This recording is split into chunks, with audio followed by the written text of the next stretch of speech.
School സമയത്തിൽ നടപ്പാക്കിയ മാറ്റം ഈ അക്കാഡമിക് വർഷം അതേ രീതിയിൽ തുടരും. സമസ്തയുൾപ്പെടെയുള്ള മതസംഘടനാ നേതാക്കളുമായുള്ള ചർച്ചയിൽ സമവായമായി.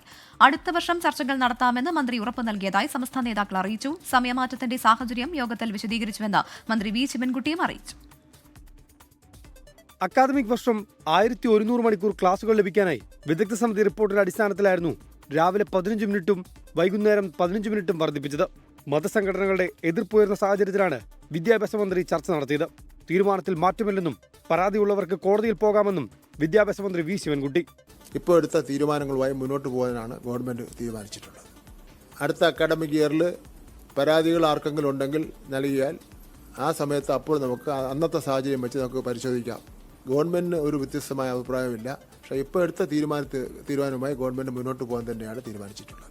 ചർച്ചയിൽ സമവായത്തിലെത്തിയെന്ന് സമസ്ത നേതാക്കൾ. ഈ വർഷം ഇംപ്ലിമെന്റ് ചെയ്തു പോയി. അടുത്ത വർഷത്തേക്ക് ഇതിന് മാറ്റം വരുത്താൻ നമുക്ക് കൂടിയിരുന്നിട്ട് ചർച്ച ചെയ്തിട്ട് മാറ്റം വരുത്താമെന്ന് പറഞ്ഞിട്ടുണ്ട്. ഉറപ്പ് മന്ത്രി നമുക്ക് തന്നിട്ടുണ്ട്.